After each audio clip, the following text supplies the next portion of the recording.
Hi, welcome to Parnika Maths. In the Maths 2B first chapter circles. Last video lo exercise 1D complete అయిపోయింది కదా. ఈ వీడియోలో exercise 1E కి సంబంధించిన introduction చూద్దాం. ఇప్పుడు ఒక రెండు సర్కిల్స్ ఉన్నాయి అనుకుందామమ్మా. ఒక సర్కిల్ s = 0, ఇంకొకటి వచ్చి s1 = 0. అప్పుడు దీని సెంటర్ వచ్చి c1, దీని సెంటర్ c2 అనుకుందాం. దీని రేడియస్ r1, దీని radius r2. c1 into c2 ఎలా కనుక్కుంటాం? ఇది x1 y1 పాయింట్, ఇది x2 y2 అనుకుందాం అనుకో. Distance between two points x2 - x1 whole square plus y2 - y1 whole square. దీన్ని బట్టి c1 c2 వచ్చేస్తుందా? r1 r2 తెలుసా? ఇవన్నీ కనుక్కుంటే మనం ఈజీగా ఆ రెండు సర్కిల్స్ ఎలా ఉన్నాయో చెప్పచ్చు. వాటినే relative positions of two circles అంటారు. ఏమంటారు? Relative positions of two circles. ఒకవేళ c1 c2 is greater than r1 plus r2 వస్తే the two circles do not touch each other. c1 c2 is greater than r1 plus r2 వస్తే the two circles do not touch each other. అదే c1 c2 is equals to r1 plus r2 వస్తే the circles touch each other externally. రెండు circles ఇలా external గా touch అవుతున్నాయి. the two circles touch each other externally. మళ్ళీ modulus of r1 minus r2 is less than c1 c2 is less than r1 plus r2 వస్తే the two circles intersect at two distinct points. రెండు points దగ్గర cut అవుతుంటాయి. అలాంటప్పుడు ఏమవుతుంది? modulus of r1 minus r2 is less than c1 c2 is less than r1 plus r2. ఓకేనా? అదే మనకి c1 c2 is equals to modulus of r1 minus r2 అని వస్తే the two circles touch each other internally. అంటే ఒక circle లోపల ఒకటి ఉండి ఒక పాయింట్ దగ్గర టచ్ అవుతుంటాయి. the two circles touch each other internally. the two circles touch each other externally. గుర్తుంటుందా? ఇంటర్నల్ గా టచ్ అవుతుంటే c1 c2 is equals to modulus of r1 minus r2. అదే c1 c2 is less than modulus of r1 minus r2 అని వస్తే ఒక circle లోపల ఒక circle ఉంటుంది, కానీ ఒక సర్కిల్ టచ్ అవ్వవు. ఒకవేళ c1 c2 is less than a modulus of r1 minus r2 అని వస్తే the two circles are inside one another but they do not touch each other. ఓకేనా? అదే మనకి c1 c2 is equals to 0 అని వచ్చిందంటే ఈ రెండు ఒకే పాయింట్, సెంటర్స్ సేమ్ సెంటర్స్, రెండు సర్కిల్స్ కి same centre, two circles coincide. ఇలాంటి సర్కిల్స్ ని సేమ్ సెంటర్ ఉంటే సర్కిల్స్ ఏమంటారమ్మా? మీకు ఆల్రెడీ తెలిసిందే, the circles are concentric circles. ఓకేనా? నాకు అర్థమైంది కదమ్మా. ఇప్పుడు ఈ సర్కిల్స్ కి టాంజెంట్స్ ఎలా డ్రా చేస్తాం, ఒక్కో సర్కిల్ కి ఎన్నెన్ని టాంజెంట్స్ ఉంటాయి అని చెప్పడానికి ఈ కాన్సెప్ట్. ఒకవేళ c1 c2 is greater than r1 plus r2 అని ఉందనుకోండి, ఒక రెండు సర్కిల్స్ సపరేట్ గా ఉంటాయి, ఒకదానికొకటి టచ్ అవ్వవు. అలాంటప్పుడు ఇక్కడ నుంచి ఇదొక టాంజెంట్, ఇక్కడ నుంచి ఇదొక టాంజెంట్, ఈ మధ్యలో ఇదొక టాంజెంట్, ఇదొక tangent. So number of common tangents అన్ని 4. అవునా? ఇలా బయట ఉండే టాంజెంట్స్ ఇలా ఉన్నాయి కదా, ఈ రెండు టాంజెంట్స్ ని డైరెక్ట్ కామన్ టాంజెంట్స్ అంటారు. ఏమంటారు? Direct common tangents. ఈ సెంటర్స్ c1 c2 మధ్యలో ఉన్నాయి చూడండి, ఈ రెండింటిని ట్రాన్స్వర్స్ కామన్ టాంజెంట్స్. ఇవి డైరెక్ట్ కామన్ టాంజెంట్స్. ఈ సెంటర్స్ మధ్యలో ఉండే వాటిని ట్రాన్స్వర్స్ కామన్ టాంజెంట్స్ అంటారు. ఓకేనా? ఈ ట్రాన్స్వర్స్ కామన్ టాంజెంట్స్ యొక్క ఇంటర్సెక్షన్ పాయింట్ P ని ఇంటర్నల్ సెంటర్ ఆఫ్ సిమిలిట్యూడ్ అంటారు. P ఏమంటారు? Internal centre of similitude. ఈ డైరెక్ట్ కామన్ టాంజెంట్స్ టచ్ అయ్యే పాయింట్ Q ని ఎక్స్టర్నల్ సెంటర్ ఆఫ్ సిమిలిట్యూడ్ అంటారు. P వచ్చి ఇంటర్నల్ సెంటర్ ఆఫ్ సిమిలిట్యూడ్, మధ్యలో ఉంది కదమ్మా, so internal centre of similitude అని గుర్తుపెట్టుకోండి. ఇది బయట ఉంది కాబట్టి ఎక్స్టర్నల్ సెంటర్ ఆఫ్ సిమిలిట్యూడ్. ఇలా బయట వచ్చే టాంజెంట్స్ వచ్చి డైరెక్ట్ కామన్ టాంజెంట్స్, ఈ సెంటర్స్ మధ్యలో వచ్చే టాంజెంట్స్ వచ్చి ట్రాన్స్వర్స్ కామన్ టాంజెంట్స్. అదే ఇక్కడ రాసే చూడండి, the point of intersection of transverse pair of common tangents P is called internal center of similitude. The point of intersection of direct pair of tangents Q is called external center of similitude. P divides C1 C2 in the ratio R1 is to R2 internally. P divides C1 C2 in the ratio R1 is to R2 internally. అదే Q divides C1 C2 in the same ratio externally. మరి PQ కనుక్కోవాలంటే ఎలా కనుక్కుంటాం? మీరు already 10th లో నేర్చుకున్నారమ్మా. mx2 plus nx1 by m plus n. my2 plus ny1 by m plus n. ఇది p. అదే q వచ్చిందనుకో ఈ ప్లస్ల ప్లేస్లో మైనస్ వస్తుంది. p అయితే ప్లస్, q అయితే మైనస్ వస్తుంది. ఏమనంటే ratio m:n is nothing but r1 is to r2. ఓకేనా? x1 y1 అంటే centres. c1 equals to x1 y1, c2 equals to x2 y2. ఇలా తీసుకుంటాం. r1 is to r2ని m:n ratio తీసుకుంటాం. దాన్ని బట్టి ఇంటర్నల్ సెంటర్ ఆఫ్ సిమిలిట్యూడ్ అయినా external centre of similitude అయినా కనుక్కోవచ్చు. ప్లస్ పెడితే ఇంటర్నల్, అదే ప్రతి దగ్గర ఇక్కడ మైనస్, ఇక్కడ మైనస్, ఇక్కడ మైనస్, ఇక్కడ మైనస్, అన్ని మైనస్లు వస్తే ఏమవుతుంది? External centre of similitude Q point వస్తుంది. ఇక్కడి దాకా అర్థమైందా? అదే రెండు సర్కిల్స్ యొక్క రేడియస్ సేమ్గా ఉంటే, అంటే r1 ఈక్వల్స్ టు r2 అయితే ఈ డైరెక్ట్ కామన్ టాంజెంట్స్ అనేవి ఒకదానికొకటి ఎలా ఉంటాయి? ప్యారలల్గా ఉంటాయి. సేమ్ రేడియస్ కదా, రెండు సర్కిల్స్ ఒకటేమా. అలాంటప్పుడు ఈ డైరెక్ట్ కామన్ టాంజెంట్స్ ఎలా ఉంటాయి? ఒకదానికొకటి ప్యారలల్గా ఉంటాయి. In this case direct common tangents are parallel. అలా ఉన్నప్పుడు మనం వాల్యూ కనుక్కోవాలంటే టాంజెంట్ ఈక్వేషన్ వచ్చి y equals to mx plus c అయితే slope m equals to slope of c1 c2. అంటే c1 ఒక పాయింట్ ఉంది, c2 ఒక పాయింట్ ఉంది. స్లోప్ అంటే మీరు క్యాలిక్యులేట్ చేయొచ్చు కదా.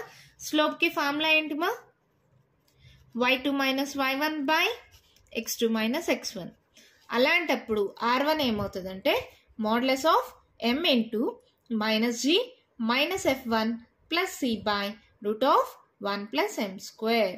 ఒక tangent equation y equals to mx plus c ఇస్తారు. స్లోప్ ఏం కనుక్కోవాలంటే that is nothing but slope of c1 c2. స్లోప్కి ఫార్ములా తెలుసు y2 minus y1 by x2 minus x1. ఇది r1 ఈక్వల్స్ టు r2 అవ్వడం వల్ల r1 కనుక్కోవాలంటే ఏమవుతుంది? Formula modulus of m into minus g minus f1 plus c by root of 1 plus m square. ఎప్పుడు ఇది రెండు రేడియస్లు equal అయి ఒకదానికొకటి సర్కిల్స్ టచ్ అవ్వకుండా ఇలా సపరేట్గా ఉన్నప్పుడు, అంటే డైరెక్ట్ కామన్ టాంజెంట్స్ అనేవి ఒకదానికొకటి ప్యారలల్ అయినప్పుడు. ఇది ఫస్ట్ కేస్ మా. మరి సెకండ్ కేస్ అంటే ఒక రెండు సర్కిల్స్ ఒకదానికొకటి ఎక్స్టర్నల్గా టచ్ అవుతున్నప్పుడు c1 c2 is equals to r1 plus r2 అయినప్పుడు ఇక్కడ చూడండి, ఇది ఒక టాంజెంట్, ఇది ఒక టాంజెంట్. రెండు డైరెక్ట్ కామన్ టాంజెంట్స్ ఉన్నాయి. ఇది ఒకటే ట్రాన్స్వర్స్ కామన్ టాంజెంట్ ఒకటే ఉంది, అవునా? So number of common tangents ఎన్ని రాయొచ్చు? 3. ఒక ట్రాన్స్వర్స్ కామన్ టాంజెంట్, రెండు డైరెక్ట్ కామన్ టాంజెంట్స్, అవునా? నెక్స్ట్ థర్డ్ కేస్ చూడండి. ఇలా సర్కిల్స్ ఎలా ఉన్నాయి? రెండు సర్కిల్స్ ఇలా ఇంటర్నల్గా రెండు పాయింట్స్ దగ్గర టచ్ అవుతున్నాయి. అలా ఉన్నప్పుడు ట్రాన్స్వర్స్ కామన్ టాంజెంట్స్ డ్రా చేయగలమా? డ్రా చేయలేం. అంటే డైరెక్ట్ కామన్ టాంజెంట్స్ మాత్రమే ఉంటాయి. సో ఎన్ని టాంజెంట్స్ ఉన్నాయి? రెండు టాంజెంట్స్ ఉంటాయి. Number of common tangents 2. ఒకవేళ c1 c2 is equals to modulus of r1 minus r2 అంటే సర్కిల్స్ ఎలా ఉంటాయి? ఇలా ఉంటాయి కదా, ఒకదాన్నొకటి ఇంటర్నల్గా టచ్ అవుతున్నాయి. టాంజెంట్స్ అంటే ఎన్ని డ్రా చేయగలం? ఒకటే ఒకటి, అది ఇలా బయట ఉంటుంది, అవునా? So number of common tangents 1. ఇలా ఉంటే అసలు టాంజెంట్స్ డ్రా చేయగలమా రెండు సర్కిల్స్కి కలిపి? So number of tangents 0. చూడండి, ఇలా ఉంటే ఇలా బయట రెండు వస్తాయి, మధ్యలో రెండు వస్తాయి, నెంబర్ ఆఫ్ కామన్ టాంజెంట్స్ 4 అవుతాయి. ఇలా ఉంటే ఇక్కడ మధ్యలో ఒకటి వస్తుంది, బయట రెండు వస్తాయి, so number of common tangents 3. ఇలా రెండు పాయింట్స్ దగ్గర టచ్ అవుతుంటే ట్రాన్స్వర్స్ కామన్ టాంజెంట్స్ ఉండవు, డైరెక్ట్ కామన్ టాంజెంట్స్ రెండు వస్తాయి.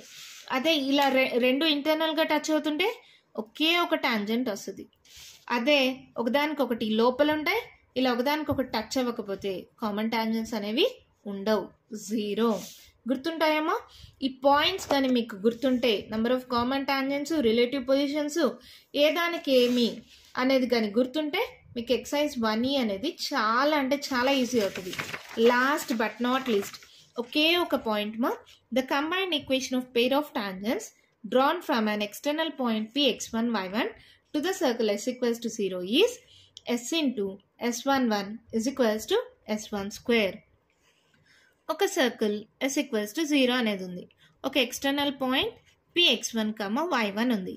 దీని నుంచి ఇలా టాంజెంట్స్ డ్రా చేస్తాం కదా, ఈ tangents the combined equation of pair of tangents ఈ రెండిటి యొక్క కంబైన్డ్ ఈక్వేషన్ ఏమవుతుందంటే s into s11 equals to s1 square. గుర్తుంటాయమ్మా? ఇప్పుడు దాకా నేను చెప్పినవన్నీ గుర్తుంటాయా? మీకు ఎక్కువగా బాగా గుర్తుండాల్సింది ఇవి. ఈ పాయింట్స్కి సర్కిల్స్ ఎలా ఉంటాయి, నెంబర్ ఆఫ్ కామన్ టాంజెంట్స్ ఎలాగా. ఒకవేళ C1 C2 రెండు ఈక్వల్స్ టు 0 వస్తే circles are concentric circles, 2 circles coincide. మళ్ళీ ఇక్కడ ratio P divide C1 C2 in the ratio R1 is to R2. R1 equals to R2 అయితే the tangents are direct common tangents are parallel to each other. అప్పుడు R1 equals to modulus of m into minus g minus f1 plus c by root of m1 plus m square. దేనికి ఎన్ని tangents ఉంటాయి. అదే ఒక external point P ఉండి circle s equals to 0 అయితే combined equation of pair of tangents కి formula s into s11 equals to s1 square.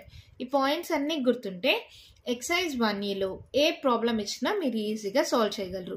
మరి exercise 1E start చేద్దామా? అయితే ఎక్సర్సైజ్ 1E మా first Roman first problem. Question చూడండి ఏమి ఇచ్చారో. Discuss the relative position of the following pair of circles. రెండు circle equations ఇచ్చారు, రిలేటివ్ పొజిషన్స్ కనుక్కోమన్నారు. దీనికి సెంటర్ రేడియస్ కనుక్కుందాం. ఇక్కడ చూడండి 2g ఈక్వల్స్ టు ఏమవుతుంది, మళ్ళీ గివెన్ సర్కిల్స్ అన్ని రెండు ఈక్వేషన్స్ రాయండి, నేను డైరెక్ట్గా సాల్వ్ చేస్తున్నా. 2g ఈక్వల్స్ టు -4 అయితే g equals to -2, 2f equals to -6 అయితే f equals to -3, c equals to -12. ఇక్కడ ఏమవుతుంది చూడండి, 2g ఈక్వల్స్ టు 6 అయితే g equals to 3, 2f equals to 18 అయితే f equals to 9, c equals to 26. So దీనికి centre ఏంటి, సెంటర్కి ఫార్ములా ఏంటమ్మా, -g, -f కదా. సో ఏమవుతుంది 2, 3. అలాగే ఇది C1 అనుకోండి. R1 ఈక్వల్స్ టు ఏమవుతుంది, root of g square plus f square minus of -c.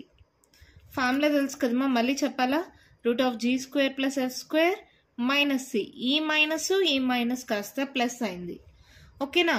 ఇప్పుడు ఏమవుతుంది, ఇది 2 square 4 plus 3 square 9 plus 12. 9 plus 4 అంటే 13, 13 ప్లస్ 12, 12 2 24 ప్లస్ 1 25, రూట్ 25 అంటే 5. ఇప్పుడు చూడండి C1 తెలుసు, R1 తెలుసు. అలాగే C2 రాయండి, ఏమవుతుంది -g, -f అంటే -3, -9. అలాగే R2 అంటే ఏమవుతుంది చూడండి, root of 3 square plus 9 square -26. 3 square అంటే 9, 9 9s 81 -26. 81 ప్లస్ 9 మా ఎంత అవుతుంది, 9 10 90, 90 -26. 10లో 6 పోతే 4, క్యారీ ఆన్ వచ్చేసింటాం 8, 8లో 2 పోతే 6, 64. 8 8 64 కదా. సో R2 ఈక్వల్స్ టు 8 వచ్చింది. ఇలా C1 C2 తెలిసింది, R1 R2 తెలిసింది. ఫస్ట్ ఏం కనుక్కోవాలి, ప్రతి దాంట్లో C1 into C2కి R1 plus R2 కానీ R1 మైనస్ R2 కానీ రిలేషన్స్ ఉన్నాయి కాబట్టి C1 ఇంటూ C2 కనుక్కోండి. అంటే డిస్టెన్స్ ఫార్ములా రూట్ ఆఫ్ ఇది x1 y1 అనుకోండి, ఇది x2 y2 అనుకోండి. Root of x2 minus x1 whole square plus y2 minus y1 whole square. ఓకేనా? 3 4 5 -5 whole square plus -12 whole square. 5 square అంటే 25, మైనస్ ఇంటూ మైనస్ ప్లస్ అయిపోతుంది మా. 12 square అంటే 144. రాకపోతే ఇలా చేసుకోవచ్చు, మీకు ఆల్రెడీ చెప్పించాను కదా. 1 స్క్వేర్ అంటే 1, 2 స్క్వేర్ అంటే 0 4, 1 ఇంటూ 2 ఇంటూ 2 చేయాలి. 2 2s 4, 144. దీనికి 25 యాడ్ చేయండి.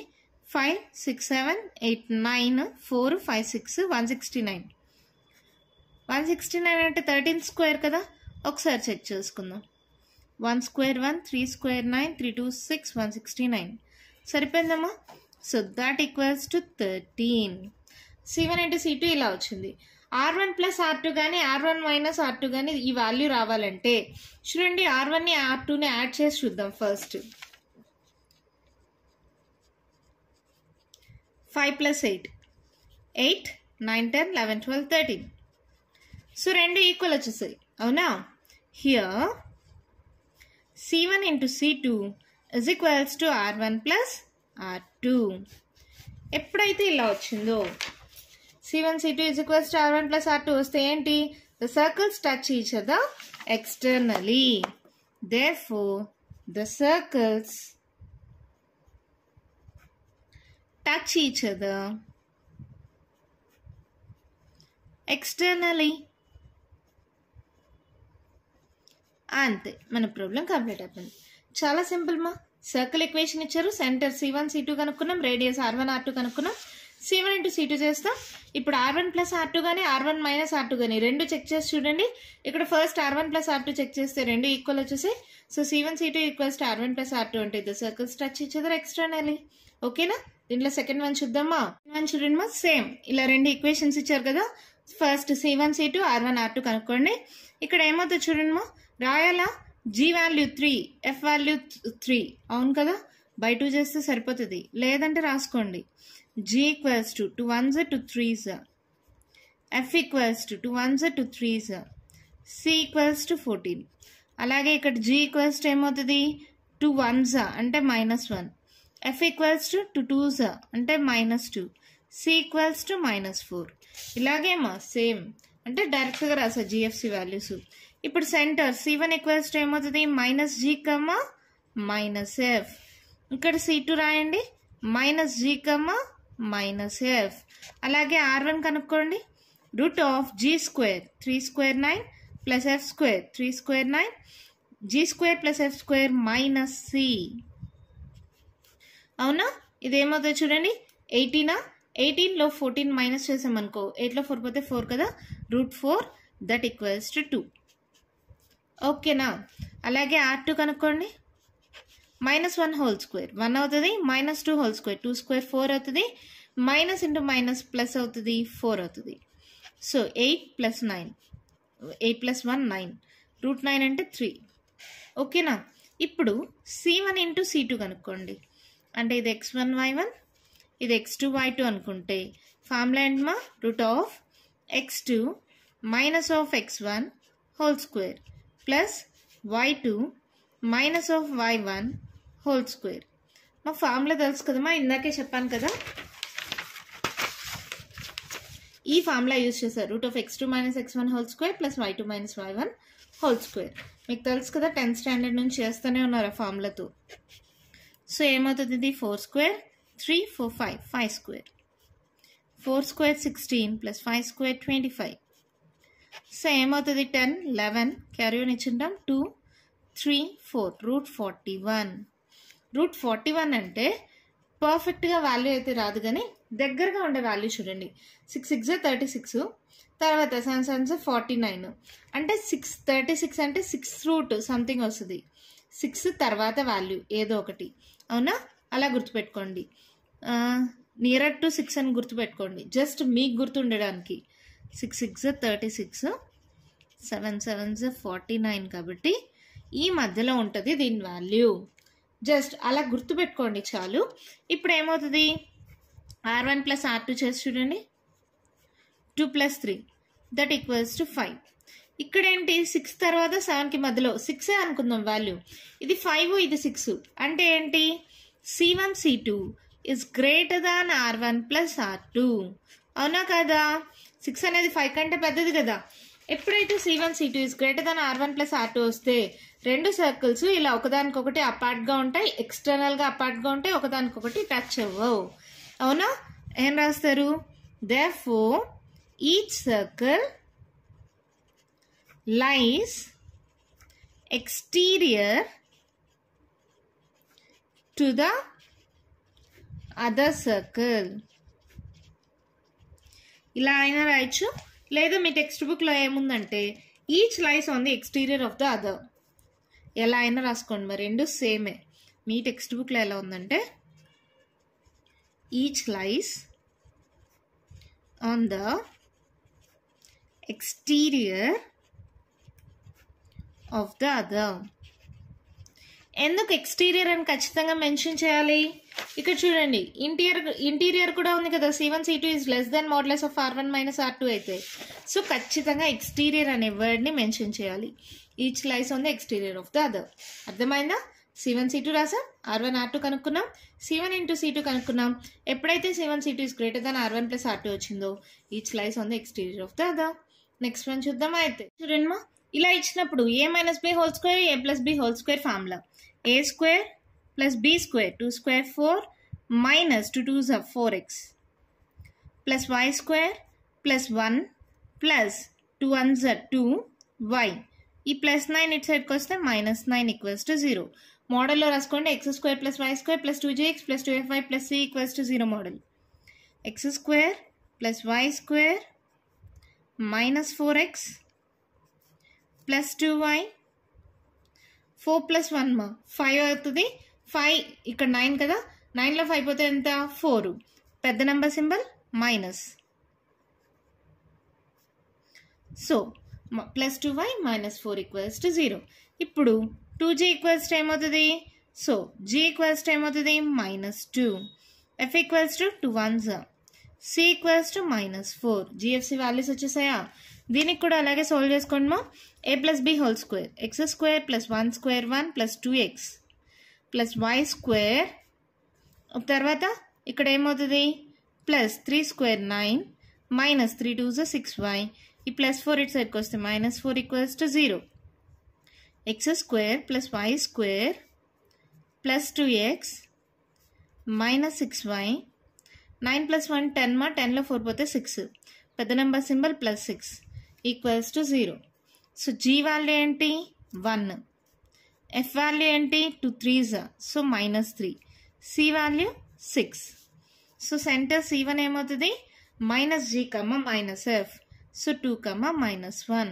అర్థమవుతుంది కదమ్మా. 2g ఈక్వల్స్ టు మైనస్ 4 అయితే g equals to minus 2. First ప్రాబ్లంకి రాసామే, అలా స్టెప్స్ ఎక్కువ అవుతాయి. అన్ని స్టెప్స్ అవసరం లేదు, ఎందుకంటే ఇవి 2 మార్క్స్ ప్రాబ్లమ్స్. c2 ఏమవుతుంది చూడండి? Minus g f minus f. ఓకేనా? ఇప్పుడు r1 2 square 4 1 square 1 minus into minus plus 4. So ఇది కూడా √9 దట్ ఈక్వల్స్ టు 3 అవుతుంది. అలాగే R2 చేయండి.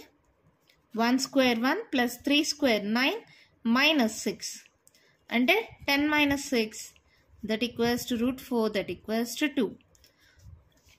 ఇప్పుడు c1 ఇంటూ c2 కనుక్కోండి. ఇది x1 y1 అనుకోండి, ఇది x2 y2 అనుకోండి. Root of x2 minus x1 whole square y2 minus y1 whole square minus 3 whole square plus 4 square 3 square minus into minus plus అయిపోతుంది. 3 స్క్వేర్ 9 4 స్క్వేర్ 16 16 ప్లస్ 9 25 √25 అంటే 5. అర్థమవుతున్నాయి కదా problems. Direct steps ఎందుకు వాడుతున్నానా అంటారా? మీకు already చేయడం తెలుసు కదమ్మా. ఎక్సైజ్ 1A నుంచి ప్రతి ప్రాబ్లమ్స్ జిఎఫ్సి వాల్యూస్ రాస్తూనే ఉన్నారు. 2g ఈక్వల్స్ టు మైనస్ 4 అయితే g ఈక్వల్స్ టు మైనస్ 2 అవన్నీ మీకు తెలిసిందివే. సో నేను డైరెక్ట్గా రాశాను.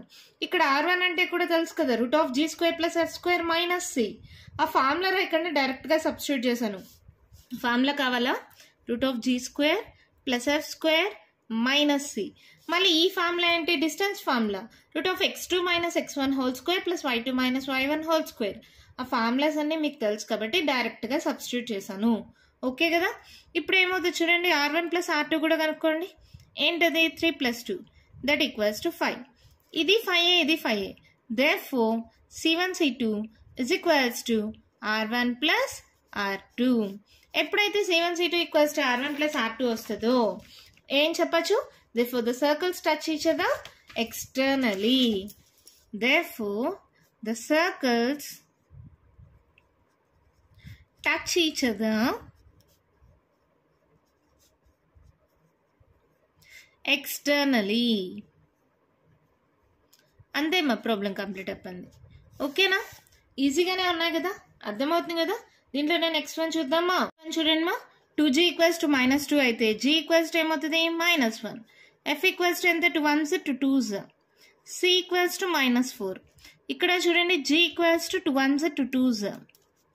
f equals to 2 1s 2 3s. c equals to minus 3. అవునా? ఇప్పుడు సెంటర్ ఏమవుతుంది? Minus g minus f. c2 ఏమవుతుంది? ఇది c1 minus g minus f. R1 ఏమవుతుంది చూడండి, root of g square 1 square 1 2 square 4 minus of minus plus 4 అంటే 8 plus 1 9 root 9 అంటే 3. అలాగే R2 కూడా చేయండి, 2 square 4 3 square 9 minus of minus plus. So ఇదేమవుతుంది 9 plus 4 13 13 plus 3 16 root 16 అంటే 4. R1 R2 తెలిసింది కదా. ఇప్పుడు C1 C2 కనుక్కోండి. ఏమవుతుందో చూడండి, ఇది x1 y1 అనుకోండి, ఇది x2 y2 అనుకోండి. C1 into C2 కనుక్కోండి మా.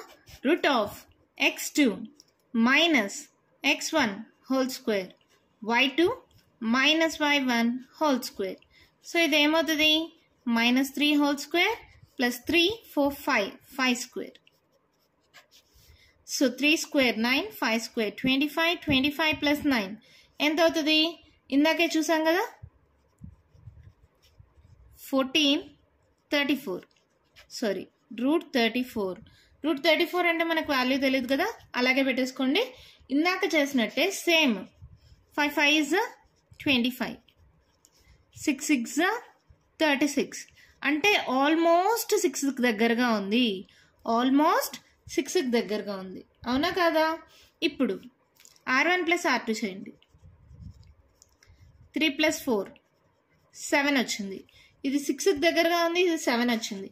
ఒకవేళ R1 మైనస్ R2 కూడా చేసి చూద్దాం. ఇక్కడ మోడ్యులస్ పెట్టుకోవాలి కదా, మోడ్యులస్ ఆఫ్ 3 మైనస్ 4 4లో 3 పోతే అంతే 1 మైనస్ 1 అంటే 1 వచ్చింది. ఇప్పుడు అన్ని కేసెస్ చెక్ చేద్దాం. చూడండి R1 ప్లస్ R2 అనేది C1 C2 కన్నా గ్రేటర్గా వచ్చింది అంటే ఈ కేసే కదా. ఇక్కడ చూడండి modulus of R1 minus R2 1 less than C1 C2 root 34 less than R1 plus R2. దీని వాల్యూ 1, దీని వాల్యూ ఆల్మోస్ట్ ఈక్వల్స్ టు 6, ఇది 7. అంటే ఎలా వచ్చింది modulus of R1 minus R2 is less than C1 C2 is less than R1 plus R2. ఈ step రాసి ఇది రాయండి, లేదా ఇది రాసి ఇది రాయండి, మీ ఇష్టం. అలా వస్తే ఏంటి position, the circles touch each other at 2 distinct points. Therefore, the circles intersect